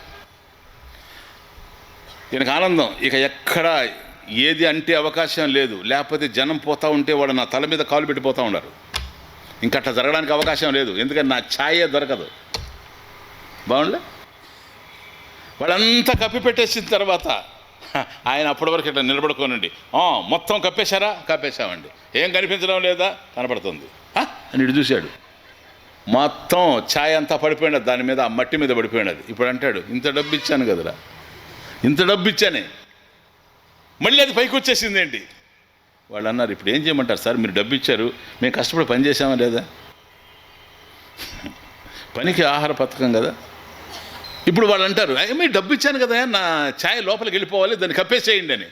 వాళ్ళు అంటారు, సార్ మళ్ళీ కావాలంటే తీస్తాం, మళ్ళీ కావాలంటే వేస్తాం, రేపు కూడా రమ్మంటే వస్తాం, డైలీ రమ్మంటే కూడా వస్తాం, మాకు కూడా పని ఉంటుంది కనుక అది రాకుండా మాత్రం మేము చేయలేం. ఎందుకని చేయాలా? మీరు ఒప్పుకుంటే చేస్తాం, అంతే. ఇంకేంటి అంటే ఇంకా రాదు. అర్థమైపోయింది కదా మీకు? I need to tell therefore. కాబట్టి తమరు ఉన్నంత వరకు అది తప్పేటట్లేదు.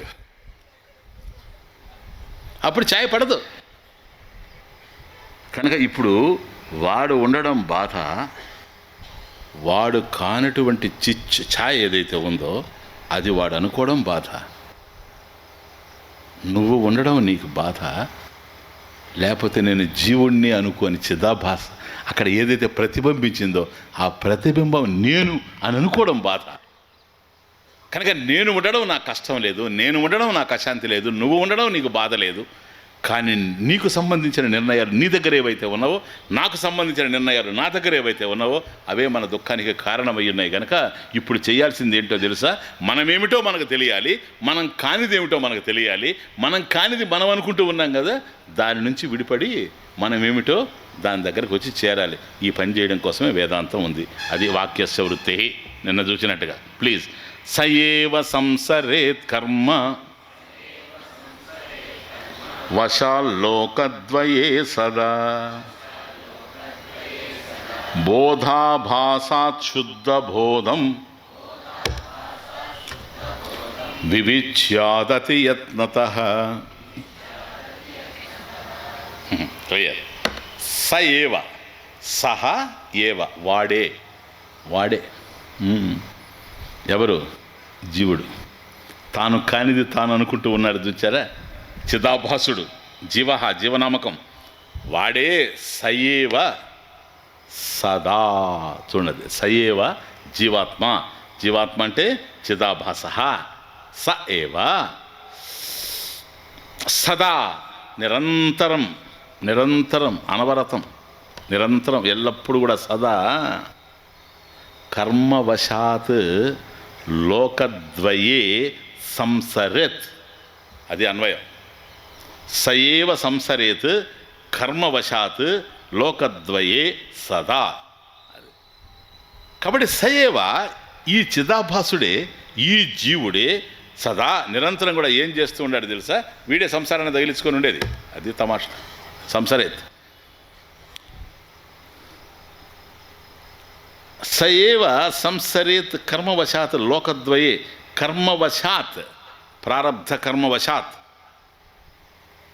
అంటే సుఖ దుఃఖ భోక్తృత్వాది రూపం సంసారం ఏదైతే ఉందో దాన్ని అనుభవతి, వాడు అనుభవిస్తూ ఉండాడు ఇప్పుడు.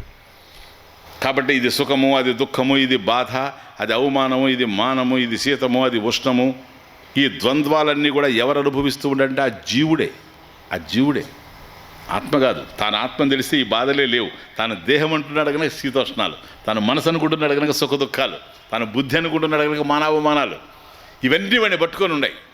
కర్మలు ఆచరించుకుంటూ పోతున్నాడు. ఇంతకుముందే చూచాం, కర్త స్యాత్ పుణ్యపాపయోహో, పుణ్యపాప కర్మలు చేసుకుంటూ పోతున్నాడు కనుక సయేవ ఆ జీవాత్మయే కర్మవశాత్, ప్రారబ్ధవశాత్ లోకద్వయే, ఇహ పర లోకద్వయే. అది ఈ లోకంలోనే కాదు, పరలోకం కూడా వాడు తిరుగుతూ ఉంటాడు.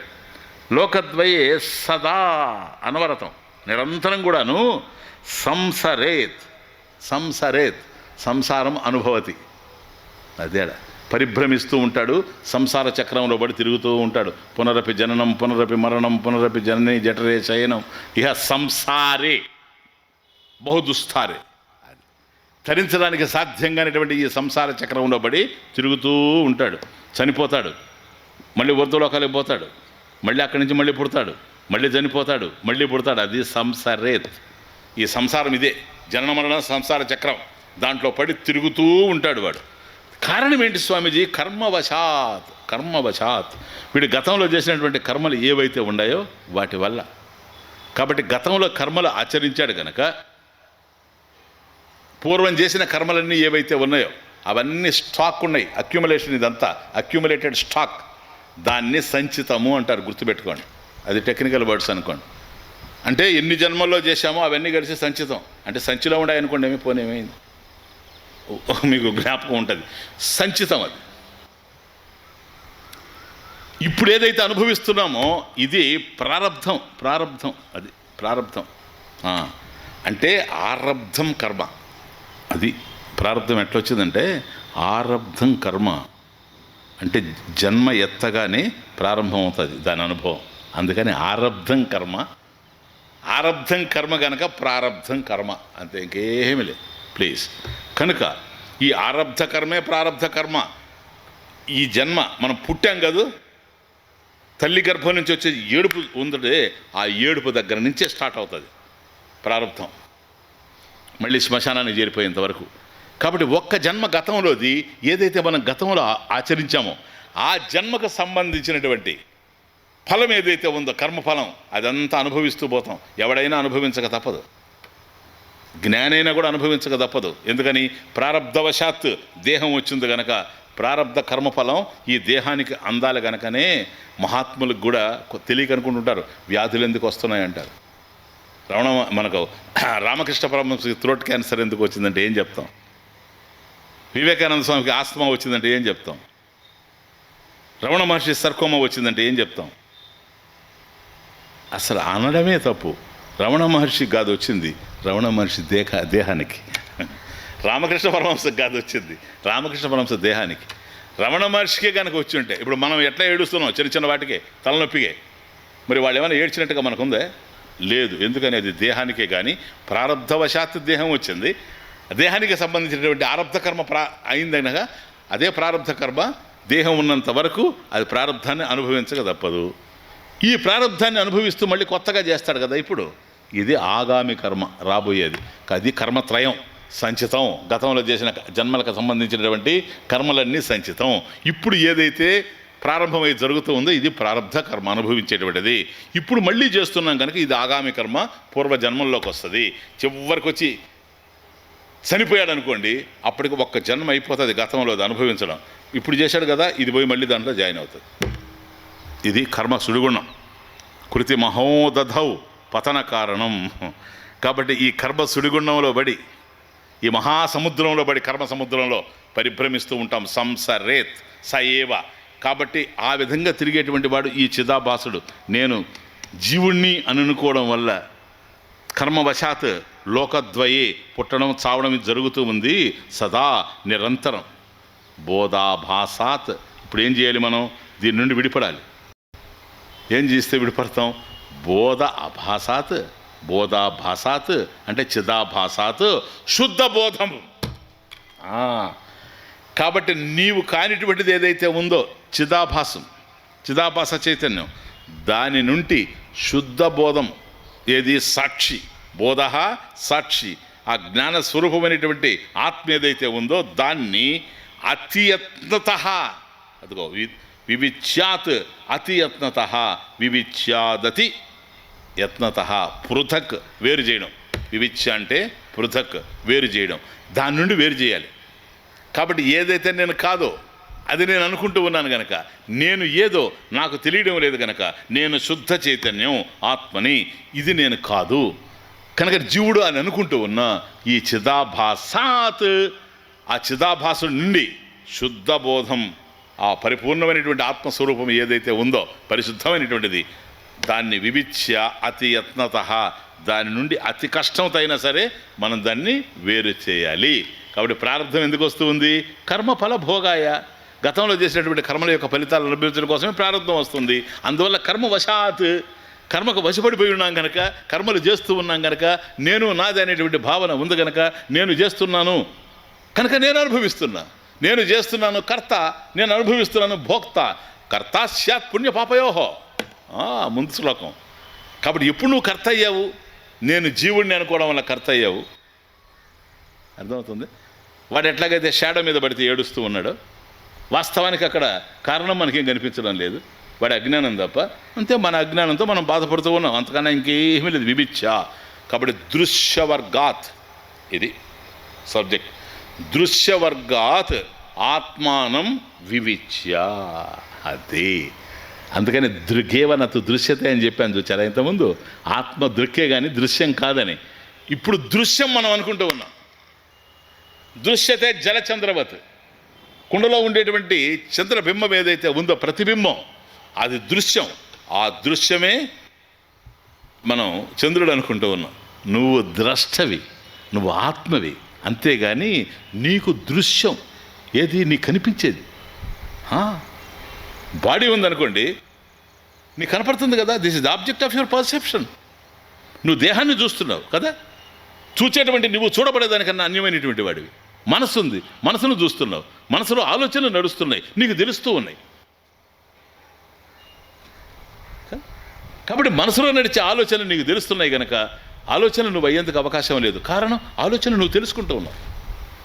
మిమ్మల్ని నేను చూస్తున్నాను సార్, మీరు దృశ్యాలు నాకు, నేను దృశ్యం మీకు. అందువల్ల మీరు నేను అయ్యేందుకు అవకాశం లేదు, నేను మీరు అయ్యేందుకు అవకాశం లేదు. కాబట్టి దృశ్యవర్గాత్.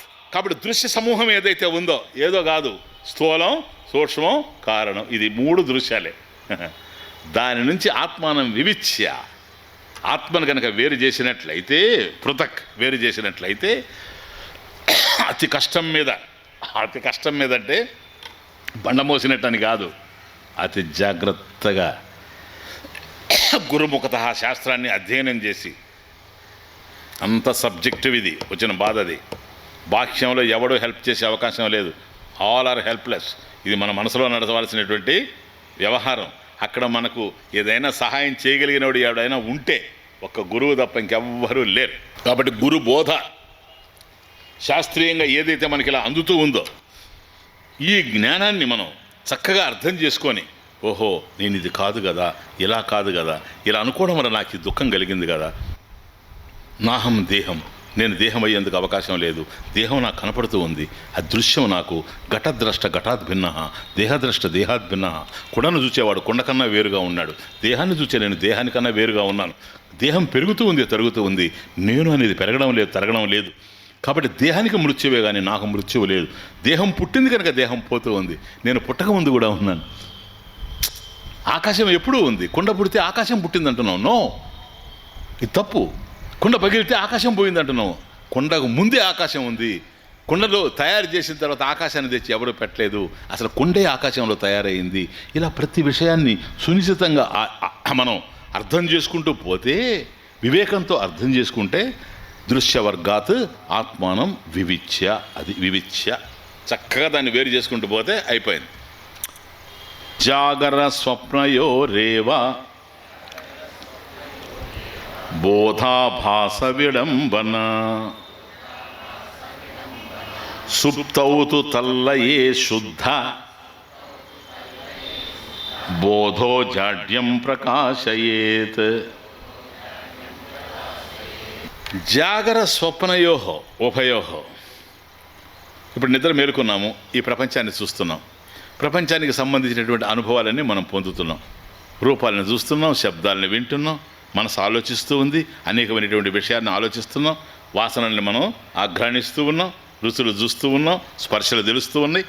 కాబట్టి ఈ జాగ్రత్త ప్రపంచానికి సంబంధించిన విషయాల్ని ఇంద్రియాల ద్వారా, దేహేంద్రియాల ద్వారా మనసు తెలుసుకుంటా ఉంది. ఇదంతా మళ్ళీ మనం నిద్రపోయేంతవరకు నడుస్తూ ఉంది. నిద్రపోయిన తర్వాత డైరెక్ట్గా మనం సుషుప్తికి వెళ్ళిపోయామనుకున్న గాఢ నిద్రలోకి, అక్కడ కారణ శరీరంలో ఎంటర్ అయిపోతాం. అట్లా కాకుండా కనుక స్వప్నానికి కనుక వెళితే మళ్ళీ అక్కడ ఇంకో ప్రపంచం తయారవుతుంది, స్వప్న ప్రపంచం. ఇది పరమేశ్వరుడు సృష్టించిన ప్రపంచం, అది మనం సృష్టించుకునే ప్రపంచం. అందువల్ల అందరి స్వప్నాలు ఒకటిగా ఉండవు. మేలుకున్న తర్వాత అందరి జాగ్రత్త ఒకటిగానే ఉంటుంది. కానీ నిద్రపోయినప్పుడు మాత్రం స్వప్నాలు వేరుగా ఉంటాయి. ఎందుకని? సయేవ జీవ సుఖ దుఃఖ భోక్త స్వమాయయ కల్పిత జీవలోకే. తన లోకాన్ని తాను తయారు చేసుకుంటున్నాడు కనుక నిద్రలో. కాబట్టి జాగ్రత్త, స్వప్నం, జాగర స్వప్నయోహో ఉభయోహో ఇది. కాబట్టి ఈ రెండిట్లో కూడాను, జాగ్రత్త అవస్థలో స్వప్నావస్థలో రెండిట్లో కూడాను బోధాభాస విడంబన. Second line, బోధాభాస. ఎవరండి ఈ ప్రపంచంలో జాగ్రత్త అవస్థలో ఇవన్నీ ఆలోచించేది ఎవరు? స్వప్నంలో ఆలోచించేది ఎవరు? జాగ్రత్తలో సుఖదుఖాలు అనుభవించేది ఎవరు? స్వప్నంలో సుఖదుఖాలు అనుభవించేది ఎవరు? ఎవరికి సంబంధించినటువంటి వ్యవహారం ఇదంతా? ఎవరికి సంబంధించిన వ్యాపారం ఇదంతా? ఏమీ లేదు సార్, బోధాభాస విడంబన. ఆ చిదాభాసుడు ఉన్నాడే జీవుడు, వాడి యొక్క వ్యవహారమే ఇదంతా. బోధాభాస విడంబన వ్యవహార, చిదాభాస వ్యవహార, చిదాభాస వ్యాపార ఇది. అంతేగాని ఆత్మకు సంబంధమే లేదు. చూసారా? ఏది ఎఫెక్ట్ అయినా ఆ జీవుడికే ఎఫెక్ట్ అవుతుంది. ఎవడైతే నేను ఈ మూడు శరీరాలు అనుకుంటున్నాడో ఒక్కోసారి ఇది అది అదేని వాడికే ఎఫెక్ట్ అవుతుంది. నేను ఛాయ అని అనుకున్న వాడికే ఎఫెక్ట్ అయింది, మనకు కాదు. మన మీద ఎంతమందిని నడిచిపోమన్నాడు ఛాయ్ మీద, మనం ఏమంటాం? అది నేడే కదా అనుకుంటాం. కానీ ఆ నేడే వాడు అనుకున్నాడు కదా, వాడికి దుఃఖం. కాబట్టి శుద్ధ చైతన్యం నేను, అహమస్మి, అహం జానామి, నేను ఉన్నాను, నేను ఉన్నట్టుగా నాకు తెలుస్తూ ఉంది అనేది కనుక ఆత్మే అనేటువంటి స్వరూపం కనుక తెలిస్తే ఇంకా బాధే లేదు, దుఃఖమే లేదు. అలా కాకుండా నేను చిదాభాసుడిని, ఆ ప్రతిబింబ చైతన్యాన్ని నేను జీవుణ్ణి అని అనుకుంటే, ఇదిగో ఈ మూడు ఉపాధులు తాను అనుకుంటున్నాడు కనుక దేహం చనిపోద్ది కాబట్టి నేను చచ్చిపోయేవాడిని, దేహం పుట్టింది కనుక నేను పుట్టేవాడిని. లేదు సార్, నువ్వు పుట్టేవాడివి కాదు, చచ్చేవాడివి కాదు. మనసుకు కొన్నే తెలుసు కనుక నేను అజ్ఞానిని, ఇది. కానీ వాటి ధర్మాలన్నీ కూడాను తన యందు ఆరోపించుకోవడం జరుగుతూ ఉంది. కాబట్టి జాగ్రత్త స్వప్నం అనేటువంటి రెండు అవస్థల్లో ఏ అనుభవాలు ఉండినా, ఏ ఆలోచనలు కలిగినా, ఇవన్నీ కూడా ఈ వ్యాపారం అంతా, జాగ్రత్త వ్యాపారం, స్వప్న వ్యాపారం అంతా చిదాభాసుడికి సంబంధించిన, జీవుడికి సంబంధించిన విడంబన. ఆయన వ్యవహారం ఇది, ఆయన వ్యాపారం ఇది. బుద్ధివృత్తయ ఇది. అవన్నీ బుద్ధిలో పుట్టేటువంటి ఆలోచనలే, మనసులో పుట్టేటువంటి ఆలోచనలే, కానీ వాస్తవాలు అయ్యేందుకు అవకాశం లేనే లేదు. అందుకని అవి ఎక్కడ అహం లేదు చూడండి. అక్కడ ఇదం పశ్యామి, ఇదం శృణోమి, ఇదం జానామి, అహం జానామి లేదు చూడండి. ఇప్పుడు స్వప్నం ఉంది, ఆ స్వప్నాన్ని నేను చూస్తున్నానంటాడు. ఇదం ఇది ఇది అని ఎప్పుడైతే అన్నావు అహం కాదని అర్థం. నీకన్నా అన్యంగా ఉండేది ఇది, దిస్, ఇది అహం, I see this, that this is different from I కాదా? అంతే. కాబట్టి అహం లేదు, ఎక్కడ కనపడడం లేదు, నేను అనేది ఎక్కడ కనిపించడం లేదు. అందువల్ల నాది అనుకుంటూ పోతూ ఉన్నావు, అదే నేను అని భావన చేస్తున్నావు. That's the pit. కాబట్టి జాగ్రత్త అవస్థ కానీ స్వప్నావస్థ కానీ ఆ రెండిట్లో ఇది ఇది ఇది ఇది ఇదం పశ్యామి, ఇదం జానామి అని తెలుస్తూ ఉంది. అంతేగాని నేను అనేది ఎక్కడ లేదు. కాబట్టి జాగ్రత్త కానీ స్వప్నం కానీ ఈ రెండు అవస్థలు ఏవైతే ఉన్నాయో ధీవృత్తయ, బుద్ధిలో నడిచేటువంటి ఆలోచనలు మాత్రమే. కనుక చిదాభాస విడంబన, చిదాభాస వ్యవహార, జీవుడి యొక్క వ్యవహారం ఇదంతా. సుప్తవు, థర్డ్ లైన్. సుషుప్తవు, సుప్తవు అంటే సుషుప్తవు, గాఢ నిద్ర పడిపోయినాడు అనుకోండి. అంటే ఇప్పుడు ఉపయోగం అన్నాడు కదా, జాగర స్వప్నోహో. ఇప్పుడు అది కాదు, జాగర స్వప్నయోహో కాకుండా వాటి రెండింటి నుంచి విడిపడిపోయిన తర్వాత గాఢ నిద్రలోకి వచ్చేస్తాడు, సౌండ్ స్లీప్లోకి. చూడండి, ఇంత మన ఎక్స్పీరియన్స్ ఇది. అర్థం కాలేదనుకుంటే ఎట్లా? మన బ్రతుకు రోజు బతుకుతున్నాం, మనది ఇది తెలియకపోతే ఎట్లా? అర్థమైంది. కనుక గాఢ నిద్రలోకి మనం వచ్చేసిన తర్వాత సుప్తవు తూ తల్లయే, ఆ రెండు లయించిపోయినాయి. ఇప్పుడు గాఢ నిద్రలోకి వెళ్ళాడు అనుకోండి, సుషుప్తవు. ఆ గాఢ నిద్రలో స్వప్నం ఉందే, కల వస్తుంది. గాఢ నిద్రలో వచ్చిందనుకోండి, అది స్వప్నావస్థ అవుద్ది. మేలుకున్నాడు అనుకోండి, జాగ్రత్త అవుద్ది. ఇటు మేలుకోనేది లేకుండా, అటు కలగనడం లేకుండా, తానేమిటో తనకు తెలియకుండా పక్క వాళ్ళని డిస్టర్బ్ చేస్తూ గురక పెడుతూ నిద్రపోతున్నాడే, అది సుప్తవు. సుషుప్తవు. ఈ గాఢ నిద్రలో ఆ రెండు అవస్థలు కూడా లయించిపోయినాయి. కారణం ఏంటో తెలుసా? ఆ రెండు అవస్థలు, అందుకని ధీవృత్తయ అంటున్నాను, బుద్ధికే తెలుస్తున్నాయి, మనసుకే తెలుస్తున్నాయి. మనసు లయించిపోయింది సార్. ఇక్కడ మనసే లేదు. మనసు ఉంటేనే జాగ్రత్త ప్రపంచం నీకు తెలుస్తుంది, మనసు ఉంటేనే స్వప్న ప్రపంచం నీకు తెలుస్తుంది. సుషుప్తి కాలే సకలే విలీనే, సమస్తం విలీనమైపోయింది. ఇంకా అక్కడ ఏముంది కనుక అక్కడ చూడండి, అదే సెంటెన్స్ బాగా అర్థం. సుప్తౌతు తల్లయే, ఆ రెండు ఎప్పుడైతే లయించిపోయినాయో సుషుప్తిలో, శుద్ధ బోధో జాడ్యం ప్రకాశయేత్. శుద్ధ బోధ, శుద్ధ చైతన్యం, ఏది ఆత్మ. జాడ్యం, జాడ్యం అంటే అజ్ఞానం. అంటే సుషుప్తిలో ఏముంది? ఏమి లేదు, ఏం తెలియడం లేదు. మనసుంటే జాగ్రత్త అన్నా తెలుస్తుంది, స్వప్నం అన్నా తెలుస్తుంది. మనసే లయించిపోయింది, అందువల్ల గాఢ నిద్రలో ఏమీ తెలియదు అనేది అనుభవం. బాగా అర్థం చేసుకో. గాఢ నిద్రలో ఏమీ తెలియడం లేదని అదేం అనుభవం స్వామీజీ? లేచిన తర్వాత చెబుతాడు. అది లేచిన తర్వాత ఏమయ్యా బాగా నిద్రపోయావా అని. వాడు 10 గంటలు నిద్రపోయినా కల కనుక వస్తూ ఉండిందంటే, 10 గంటలు ఊరికే కళ్ళ కన్నాడు అనుకోండి, అసలు ఏమైందో సార్, బాగలేదు సార్, డల్గా ఉంది సార్ అంటాడు. ఎందుకని? నిద్రలేదు సార్. ఒరే 10 గంటలు నిద్రపోయావు కదా, ఏం చేస్తాడు? మనసు పనిచేస్తూ ఉంది కలలో. అదే ఒక 2-3 గంటలు గాఢ నిద్రపోయినా కూడా లేచి బా హాయిగా ఉందండి, 10 గంటలు నిద్రపోయినట్టుగా అంటాడు. ఇది అనుభవం. అప్పుడు ఒక మాట చెప్తాడు, బాగా నిద్రపోయారా, బా, దానికి ఒక దీర్ఘం. ఎప్పుడైతే వాడు అంత హాయిగా ఉన్నాడో మనకు నిద్ర పట్టదు. ఎవడు హాయిగా ఉన్నా నిద్ర పట్టదు, వచ్చిన బాధ అది. ఇది చిదాభాసుని యొక్క వైభవం. ఎప్పుడైతే వాడంత హాయిగా నిద్రపోయాడో అంటున్నాడు పైగా, అరే రే మనకు అసలు నిద్ర పట్టదు, ఊరికే దొర్లుతూనే ఉంటాం, వీడింత బాగా నిద్రపోయాడా అందుకని అట్లున్నాడని. అంటే బాగంటే సార్ వాడు చాలా బాగండి, బాగా, అదే బాగంటే ఏంది? అప్పుడు తమాషా చెప్తాడు, ఏమీ తెలియకుండా, నాకేమీ తెలియలే. ఆ ఏమీ తెలియలేదంటే ఏంటో తెలుసా? జాగ్రత్త తెలియలే, స్వప్నం తెలియలే. అది అహం. చూడండి ఎంత తమాషగా అంటాడు ఆ వాక్యం, అహం కిమపి న జానామి. నాకు ఏ కొద్ది కూడా తెలియలేదు.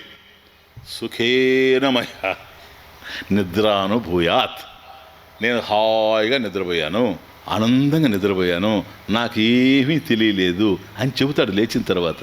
అక్కడ ఉంది వ్యవహారం. నాకు ఏమీ తెలియకుండా నిద్రపోయానని అంటున్నాడే వాడెవడు? నీకే ఏమీ తెలియకపోతే సుఖంగా నిద్రపోయానని చెప్తున్నావే, సుఖం అనేది అనుభవం కదా. ఏమీ తెలియకపోతే సుఖానుభవం ఎక్కడి నుంచి వచ్చింది నీకు? ద పాయింట్ అది విషయం. అందుకని మనసు లేదు కనుక అక్కడ వాడు హాయిగా నిద్రపోయాడు. ఇప్పుడు వాడు నిద్ర లేవగానే మనసు తగులుకొని ఉంది. ఇప్పుడు ఇది మాట్లాడుతూ ఉండేది, నేను హాయిగా నిద్రపోయాను. అది అక్కడ లేదు, అనుభవం ఉంది, ఇది లేదు, మనసు లేదు. ఇప్పుడు దాన్ని చెప్పమన్నాం అనుకోండి, అనుభవం ఉండేవాడు చెప్తాడు. కానీ ఇప్పుడు కాశీకి పోయి వచ్చాడు, కాశీ ఎట్లుందంటే చెప్తాడు. కాశీకి పోకుండానే పోయి వచ్చానని చెప్పాడు అనుకోండి, ఎవడన్నా ఎట్లుందని అడిగామనుకో, వాడి మనసులో ఏదుంటే చెప్తాడు. అంతే. చాలా పెద్ద పెద్ద బిల్డింగులు ఉన్నాయి, ఉండవా? ఏంట చెట్లున్నాయి అంటాడు. చెట్లుండవా? కాశీలో ఉండేది, రామేశ్వరం లేవా? అదే ఆడ. అందుకని అనుభవం ఉండేవాడే చెప్పాలి. ఎడన్నా చెప్పాడంటే తన అనుభవం నుంచి చెప్తాడు. ఇది అనుభవం ఉంది. ఏంటి? ఏమీ తెలియకుండా పడి ఉండడం. అహం కిమపి నా జానామి సుఖేనమయా నిద్రానుభూయాత్, సుఖంగా నేను హాయిగా నిద్రపోయాను. చూచారా? అంటే ఏమీ తెలియడం లేదంటే మనసు లేదు. మనసు లేకపోయినా నువ్వు ఉన్నావు. మనసు ఉంటే జాగ్రత్త, స్వప్నం ఉంది. ఆ రెండు నీకు తెలుస్తున్నాయి. మనసు లేనటువంటి దశ సుషుప్తి, గాఢ నిద్ర. అక్కడ ఏమీ తెలియడం లేదు. ఏమీ తెలియడం లేదు అనేది మనసు చెప్తూ ఉంది, కానీ మనసుకి ఏమీ తెలియడం లేదు అనేది నీకు తెలుస్తుంది కదా. అండర్స్టాండ్? అది. కాబట్టి ఈ మూడు, జాగ్రత్త, స్వప్న, సుషుప్తి, ఈ మూడు ఒకటి మరొకటి కాదు. క్లియర్? జాగ్రత్త స్వప్నం కాదు, స్వప్నం సుషుప్తి కాదు, సుషుప్తి జాగ్రత్త స్వప్నాలు కావు. ఈ మూడింటిని ప్రకాశింపజేసే చైతన్యం మాత్రం ఒకటేనా? ఏది ఉంటే జాగ్రత్త ప్రపంచం తెలుస్తూ ఉందో అది ఉండబట్టే స్వప్నం కలుగుతూ ఉంది, అది ఉండబట్టే ఏమీ తెలియడం లేదన్నా తెలుస్తూ ఉంది. కాబట్టి మూడు దశల్లో మూడు రకాలుగా చిదాభాసుడు తెలుస్తూ ఉంటే, మూడు రకాలుగా తెలిసేటువంటి చిదాభాసుడిని ప్రకాశింపజేసేటువంటి శుద్ధ చైతన్యం మాత్రం ఒక్కటే. సుప్తౌ తల్లయే శుద్ధ బోధ జాడ్యం ప్రకాశయేత్. జాడ్యం అజ్ఞానం. కాబట్టి ఏమీ తెలియడం లేదనేటువంటి అజ్ఞానం సుషుప్తిలో ఏదైతే ఉందో దాన్ని ప్రకాశింపజేస్తూ ఉంది. చూడండి, అక్కడేమీ లేదు, కానీ చైతన్యం మాత్రం ప్రకాశిస్తూనే ఉంది. దీన్ని విద్యారణ్య స్వామి పంచదశలో, వేదాంత పంచదశలో 10వ ప్రకరణం నాటక దీప ప్రకరణం అని ఒకటి ప్రజెంట్ చేశాడు. బ్యూటిఫుల్ నాటక దీప ప్రకరణం. అదంతా దాని మీదనే ఉంటుంది. ఒక 24 శ్లోకాలు. అంటే ఒక డ్రామా థియేటర్, ఒక నాటకం జరుగుతూ ఉంటుంది. అదే ఆయన చెప్పేది. పెద్ద లైట్ వెలుగుతూ ఉంటుంది. ఆ లైట్లో నాటకం జరుగుతూ ఉంటుంది. వచ్చేవాళ్ళు వస్తూ ఉంటారు, పోయేవాళ్ళు పోతూ ఉంటారు, నటించేవాళ్ళు నటించుతూ ఉంటారు, నాట్యం చేసేవాళ్ళు చేస్తూ ఉంటారు. వాళ్ళు ఉంటే ఆ లైట్ వాళ్ళను ప్రకాశింపజేస్తూ ఉంది. సపోజ్ అయిపోయింది అనుకోండి, అందరూ స్టేజ్ దిగేశారనుకోండి, స్టేజ్ మీద ఎవ్వరు లేరు కదా, ఆ ఎవ్వరు లేని స్థితిని తాను ప్రకాశింపజేస్తూ ఉంది నాటక దీపం. అట్లాగే జాగ్రత్త స్వప్నాల్లో ఏవేవో ఉన్నాయి, దాన్ని ప్రకాశింపజేస్తూ ఉంది ధీవృత్తయ. అదే సుషుప్తికి వచ్చేటప్పటికి ఏదీ లేదు, అంతా లయించిపోయింది. ఆ ఏమీ లేని స్థితిని ప్రకాశింపజేస్తూ ఉంది. ఎవరూ లేనంత మాత్రాన నాటక దీపం లేకుండా పోలేదు. జాగ్రత్త స్వప్నాలు లేనంత మాత్రాన సుషుప్తిలో ఏమీ లేకుండా పోలేదు. ఏమీ లేకుండా పోవచ్చేమో, కానీ ఆ ఏమీ లేదు అనేటువంటి దాన్ని ప్రకాశింపజేసేటువంటి చైతన్యం ఉంది. శుద్ధ చైతన్యం, శుద్ధ బోధ. ఇది జాడ్యం ప్రకాశయేత్. సుప్తౌ సుషుప్తౌ చిదాభాస జీవ లయాత్ శుద్ధబోధ చైతన్యం జాడ్యం అజ్ఞానం ప్రకాశయేత్ ఇత్యర్థ. క్లియర్? యో విజానాతి సకలం. చూడండి, యో విజానాతి సకలం జాగ్రత్త స్వప్న సుషుప్తిషు. జాగ్రత్త స్వప్న సుషుప్తిషు, ఈ మూడు అవస్థలో యో విజానాతి యహ సకలం విజానాతి, సమస్తాన్ని తెలుసుకుంటుంది. ఏ విధంగా తెలుసుకుంటుందండి? సకలాన్ని బుద్ధి, తద్వృత్తి, సద్భావం అభావం అపి. బుద్ధిలో ఉండేటువంటి ఆలోచనలు అదే జాగ్రత్త స్వప్నాలు. సద్భావం అభావం అంటే ఏ ఆలోచనలు లేనటువంటి సుషుప్తి. అభావం ఏ ఆలోచన లేనటువంటి సుషుప్తి, ఏమీ తెలియనటువంటి సుషుప్తి. దాన్ని కూడాను అహం ఇతి అయం, అదే నేను. ఈ మూడింటిని ప్రకాశింపజేస్తూ అవి ఉంటే వాటిని ప్రకాశింపజేసేవాడిని, అవి లేకపోతే నిత్య ప్రకాశమై ఉండేవాడిని. నేను భాతి, అవి అనుభాతి, అంతే, ఇంకే లేదు. అనుభాతి అంటే దాన్ని అనుసరించి ప్రకాశించేటువంటివి. అసలు ప్రకాశమేమో ఇప్పుడు చంద్రుడు ఉండడం వల్లనే నీకు ప్రతిబింబం వాస్తవం కాదు, చంద్రుడే వాస్తవం. బింబం అక్కడుంది, ప్రతిబింబం ఎక్కడుంది. కాబట్టి నేను ప్రకాశిస్తూ ఉన్న, జాగ్రత్త స్వప్నాలు ప్రకాశిస్తూ ఉన్నాయి, మనసు ప్రకాశిస్తూ ఉంది, బుద్ధి ప్రకాశిస్తూ ఉంది, ఇంద్రియాలు ప్రకాశిస్తున్నాయి, దేహం ప్రకాశిస్తూ ఉంది, సర్వకార్యాలు నడుస్తున్నాయి ఈ ప్రపంచంలో. కానీ నేను దూరం అయ్యానా, మరుక్షణం ఇదంతా పోతుంది ఒక్కసారి. ఎవ్రీథింగ్ డ్వెండిల్స్ ఇంటూ ఏరీ నథింగ్. శవం మిగిలిపోద్ది అంతే. ఆ శుద్ధ చైతన్యం అహమేవా, ఇదే నేను. కనుక అహం అస్మి, చూడండి తమాషా, అహం అస్మి, నేనున్నాను. అహం భామి, నేనున్నట్టు నాకు తెలుస్తుంది.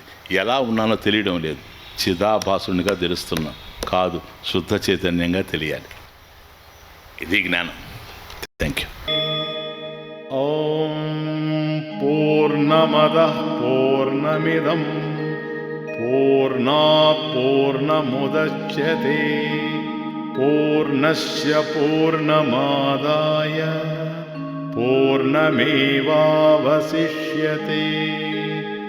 ఓం శాంతి శాంతి శాంతి.